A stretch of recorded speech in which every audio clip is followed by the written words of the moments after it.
अस्सलाम वालेकुम स्टूडेंट। हम डिस्कस कर रहे हैं binomial theorem for negative index और फ्रैक्शन।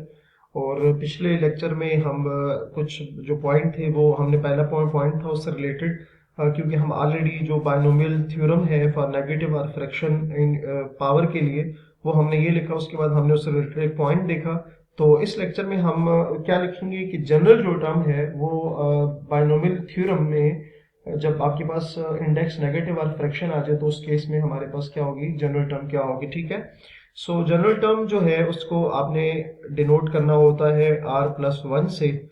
और नेगेटिव या फ्रैक्शन की केस में जब इंडेक्स नेगेटिव और फ्रैक्शन आ जाए तो उस केस में आपके पास जो जनरल टर्म होगा वो किसकी इक्वल आएगा, तो वो आता है आपके पास n into n minus one into n-2 up to so on n minus r plus 1 n minus r plus 1 over r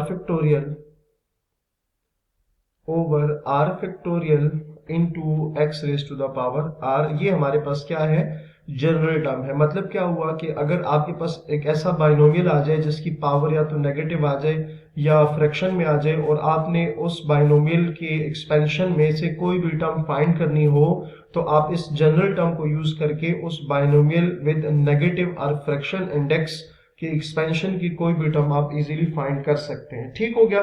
सो यहाँ हम एक एग्जांपल यहाँ देख लेते हैं कि एग्जांपल किस तरह से इस के थ्रू काम करेगी हमारे पास। लेट्स से हमारे पास एक एग्जांपल है। एग्जांपल में लिखा हो find the general term in the expansion of, find the general term, find the general term, find the general term in the expansion of, in the expansion of 1 plus x raised to the power -3। और साथ condition क्या बना कि x जो है वो उसका mod जो है वो लेस देन 1 होना चाहिए। ठीक हो गया। सो आपने क्या करना है, क्वेश्चन ये है कि अगर आप इसको एक्सपेंड करें तो जो जनरल टर्म बनेगी इसकी एक्सपेंशन वो क्या होगी। ठीक हो गया। क्योंकि हमारे पास किसी भी बाइनोमियल थ्योरम विद नेगेटिव और फ्रैक्शन इंडेक्स उसकी जनरल टर्म ये होती है। तो इसी तरह से हम स्पेसिफिकली अगर इस बाइनोमियल विद पावर -3 अगर हम इसको एक्सपेंड करें तो इसकी जनरल टर्म क्या आएगी, ये हमारा इस लेक्चर में जो है वो टारगेट है। ठीक हो गया। सो फार्मूला आपके सामने लिखा हुआ है, आपने क्या करना है, फार्मूला में वैल्यूज पुट करनी है। तो अगर आप देखें तो इसमें आपको क्या नजर आ रहा है, मैं आपको लिख के बता देता हूं। n जो है आपको पता है इस केस में जो n है वो आ रहा है आपके पास -3। और यहाँ 1 के अलावा जो कुछ होता है वो आपका x होता है। ठीक है, आपको ये बात पता है कि 1 के अलावा आपका जो कुछ होता है वो x है। तो इस केस में x जो है वो तो ऑलरेडी किसकी इक्वल आ रहा है, वो आपके पास क्या आ रहा है, वो आपके पास x ही आ रहा है। सो x इज इक्वल टू, आप x लिखना चाहें तो आप लिख सकते हैं। अच्छा, अब क्या करेंगे कि n-3 और x is equal to x को यहाँ पुट करेंगे तो हमारे पास क्या आ जाएगी, ये जो आपके पास बाइनोमियल है विद -3 पावर, तो उसकी जनरल टर्म आ जाएगी। ठीक है। तो ये वैल्यूज हम यहाँ पुट करेंगे tr+1। पहला आपके पास क्या आएगा, -3 -4 -5 up to so on -3 -r+1 divided by, क्योंकि हमें r नहीं पता तो r जो है वो एज इट इज आएगा r फैक्टोरियल और x raise to the power r। Student हमने सिंपल क्या की, जहां जहां n था, आपको जहां जहां n नजर आ रहा है वहां पर आपने n की जगह -3, तो ये -3 आपको नजर आ रहा है, -3 लिखा हुआ है। फिर जी क्या लिखा हुआ, n-1, तो मतलब -3 -1 क्या आ जाएगा, -4 आ जाएगा। नेक्स्ट क्या है, n-2 मतलब -3 -2 तो क्या आ जाएगा, -5 अप टू सो ऑन। आगे क्या आ रहा है जी, n-r+1, तो -n+1 तो मतलब -3+1 -r। तो ये आपके पास अभी हम इसको सिंप्लीफाई कर लेते हैं तो आपके पास आ जाएगा जो भी होगा और x raise to the power r as it is आ जाएगा। सो जो जनरल टर्म है वो इस केस में क्या आ जाएगी, अगर मैं इसको सिंप्लीफाई करूं तो आ जाएगा आपके पास -3 into -4 into -5 up to so on. और इसको अगर आप सॉल्व करें मजीद तो आ जाएगा आपके पास, क्या आएगा, लिख सकते हैं इसको -2 माइनस आर, ठीक है, -3 + 1 -2, और यहां से आर फैक्टोरियल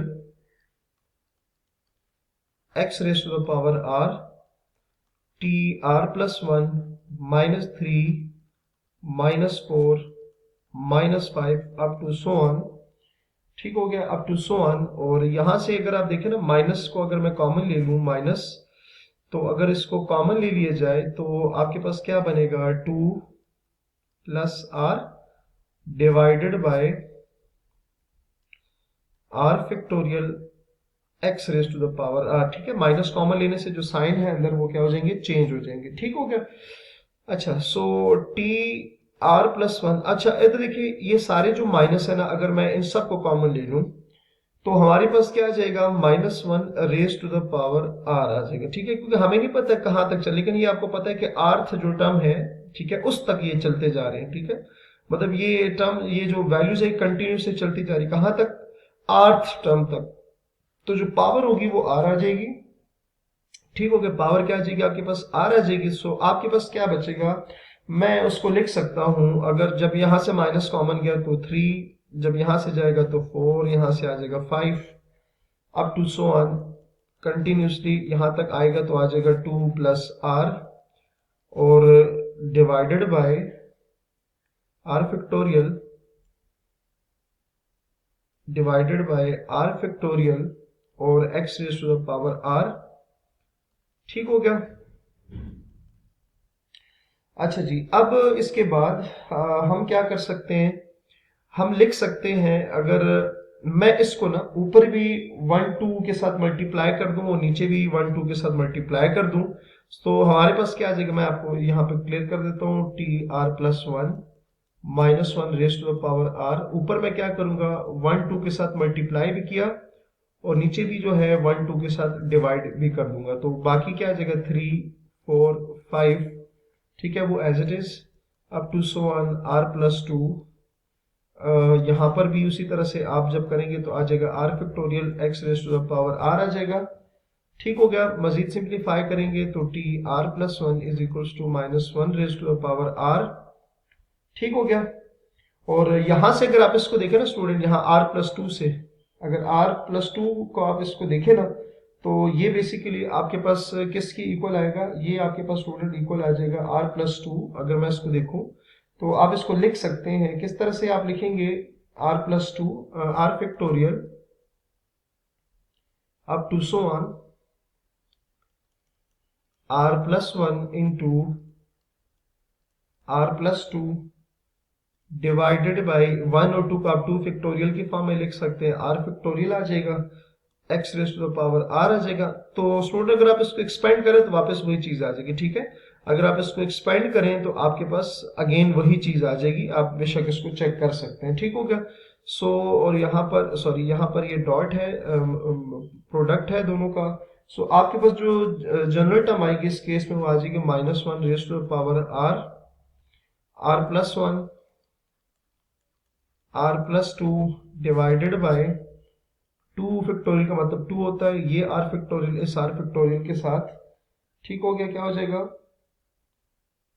कैंसिल हो जाएगा, और यहां से आपके पास क्या आ जाएगा, x raise to the power r आ जाएगा। सो उम्मीद है आपको यहां तक ये चीज समझ आ गई होगी, तो अपना बहुत सारा ख्याल रखिएगा। अल्लाह हाफिज।